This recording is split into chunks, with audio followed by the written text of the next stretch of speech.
అసలు ఇంకా చనిపోవడమే 100% జరుగుతుంది అనేది నాకు ఆ రోజు ఆ డాక్టర్ చెప్పినప్పుడు తెలిసింది. తర్వాత నిన్న డాక్టర్ మహేష్ కూడా వచ్చి నాకు ఎక్స్ప్లెయిన్ చేయడం జరిగింది దీని గురించి. మాకు CGHS అని సెంట్రల్ గవర్నమెంట్ హెల్త్ స్కీమ్ ఒకటి ఉంది.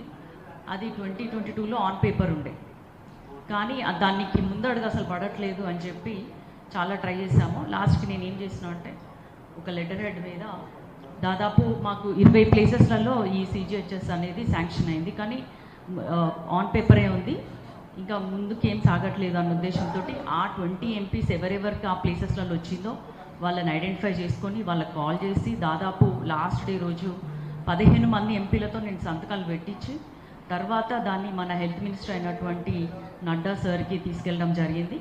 అది అయిపోయిన ఆ పేపర్ ఇవ్వడం జరిగింది. CGHSకి 15 మంది ఎంపీస్ కూడా దీన్ని తొందరగా చేయండి అని అడుగుతున్నారని చెప్పి ఇవ్వడంతో 2 వారాల్లో మనకి శాంక్షన్ వచ్చేసింది, ఫైనాన్షియల్ క్లియరెన్స్ కూడా వచ్చేసింది.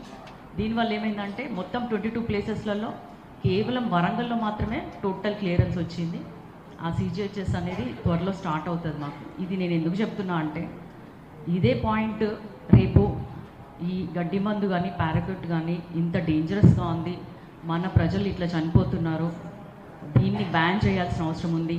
ఇది రైతులకి మంచిది కాదు, రైతు కుటుంబాలకి మంచిది కాదు, రానున్న జనరేషన్స్కి మంచిది కాదు, భూమికి మంచిది కాదు అని ఇవన్నీ చెప్పి ఒక ప్రిసైజ్గా ఒక రిప్రజెంటేషన్ తయారు చేసుకొని నేను దాదాపు ఒక 20 నుంచి 30 ఎంపీస్ అయితే మినిమం అనుకుంటున్నాను, వాళ్ళందరితో కూడా సంతకాలు పెట్టించి ఇది ఎట్లయినా బ్యాన్ చేయాలన్న ఉద్దేశంతో వాళ్ళ కన్సర్న్ కానీ వాళ్ళ యాక్సెప్టెన్స్ తీసుకొని వాళ్ళ సిగ్నేచర్స్ తోటి మళ్ళీ హెల్త్ మినిస్టర్ దగ్గరికి, ఇప్పుడు మన దగ్గర BJP MP మన ఈటల రాజేందర్ గారు ఉన్నారు, అందరం కలుసుకొని ministers, agriculture minister, chemical and fertilizer minister and health minister ఒకరే కాబట్టి ఆ కన్సర్న్ మినిస్టర్స్ దగ్గరికి వెళ్ళి ఈ రిప్రజెంటేషన్ ఇవ్వడానికి నేను సిద్ధమైనను.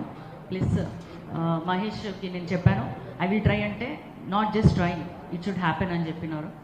సో అది అయ్యే వరకు కూడా ఖచ్చితంగా ఇది మా ప్రయారిటీలోనే ఉంటుంది అని మీ అందరికి తెలియజేసుకుంటున్నాను.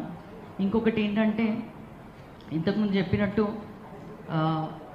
మనం అన్నిట్లో కూడా డెటాల్ కానీ ఇట్లా కొన్ని హెల్త్ యాడ్స్ ఉంటాయి, IMA సర్టిఫైడ్ అని. కానీ ఏదైతే మనము IMA is not certifying this, IMA wants to ban this అనేది కూడా అంతే అవేర్నెస్ అనేది చాలా ఇంపార్టెంట్. అంతే డీప్గా అంతే ప్రతి విలేజ్కి ఈ విషయం తెలియాలి. IMA డాక్టర్స్ వద్దంటున్నారు, ఇది మంచిది కాదంటున్నారు అనే ఇన్ఫర్మేషన్ బీయింగ్ డాక్టర్స్ మనం కూడా ప్రతి విలేజ్కి ఈ మెసేజ్ వెళ్ళగలిగినట్టయితే వాళ్ళంతటా వాళ్ళు కూడా స్వచ్ఛందంగా వద్దనుకుంటారు దీన్ని. సో వాట్ ఎవర్ దీని ఇంపాక్ట్ చాలా ఉంది. చాలా ఇప్పుడు మనం చూసినాం, అందరం మాట్లాడిన అందరు సలహాలు ఇచ్చారు, కానీ ఎవరైతే బాధిత కుటుంబాలు మాట్లాడినప్పుడు మాత్రం ప్రతి ఒక్కరి మనసు చెల్లించింది అని నేను నమ్ముతున్నాను. అట్లాంటి కుటుంబాలు వాళ్ళకి కూడా ఉంటుంది, మాలాగే ఇంకొకరికి జరగొద్దని ఆ ఉద్దేశంతో ఇక్కడ ఉన్న ప్రజాప్రతినిధులం కానీ డాక్టర్స్ కానీ ఖచ్చితంగా ఈ గడ్డి మందు బ్యాన్ అయ్యే వారికి నిర్విరామంగా మాత్రం ఖచ్చితంగా పోరాటం చేస్తామని మీ అందరికి తెలియజేసుకుంటూ, నన్ను పిలిచి ఆహ్వానించినటువంటి ఫస్ట్ వినోద్ సార్కి థ్యాంక్స్ చెప్పాలి. తర్వాత ఇక్కడ ఉన్నటువంటి IMA సిబ్బందికి కానీ IMA ప్రెసిడెంట్ కోదండ సార్కి అందరికీ కూడా నా హృదయపూర్వకమైన ధన్యవాదాలు తెలియజేసుకుంటూ I'm with you, I will fight for ban paraquat and thank you for giving me this opportunity. Thank you so much. Thank you Kavya madam. And now I'm requesting doctor Etela Rajender గారు MP Malkajgiri to base message. మీరు last మాట్లాడతారు sir. మాట్లాడినాక ఉంటారు sir.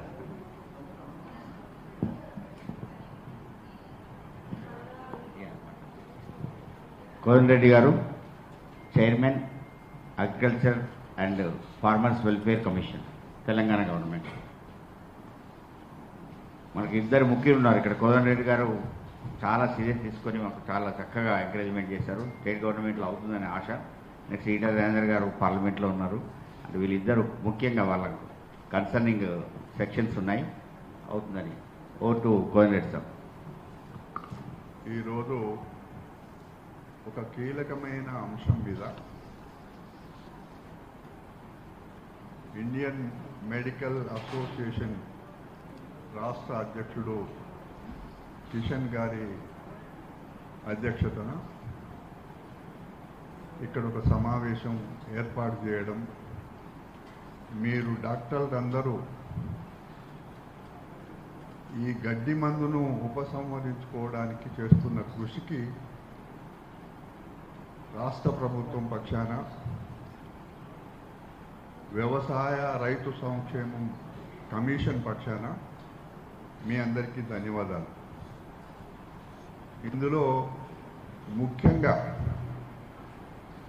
Rajya Sabha, Lok Sabha, శాసనసభకు సంబంధించిన గౌరవ సభ్యులు రావడం చాలా విశేషం. ఇప్పుడు వేదిక పైన ఈటెల రాజేందర్ గారు లోకసభ సభ్యులు ఉన్నారు. శ్రీమతి దివ్య గారు కూడా, కావ్య గారు కూడా ఇక్కడే ఉన్నారు. సారీ కావ్య. వినోద్ గారు మాజీ పార్లమెంట్ సభ్యులు, ఇప్పుడు టిఆర్ఎస్ పార్టీలో ఒక కీలకమైన నాయకుడు. అన్ని రాజకీయ పార్టీలకు సంబంధించిన పెద్దలు కూడా ఇక్కడ ఉండడం విశేషం. చాలా కీలకమైన విషయం ఎందుకంటున్నానంటే, రైతాంగం అంతా కూడా అమాయకులు. మన పూర్వీకులు వ్యవసాయం చేసేటప్పుడు ఇట్లాంటివేవి ఉపయోగించలేదు. ఉరాలపైన గడ్డి ఉంటే, ఇంకా చేనుకు చుట్టుపక్కల గడ్డి ఉంటే కోసి పశువులకు వేసేవాళ్ళు. పశువులకి పచ్చిగడ్డి చాలా పౌష్టికాహారం. అట్లాంటి వ్యవసాయం రాను రాను కెమికల్ మందులు, కెమికల్ ఎరువులు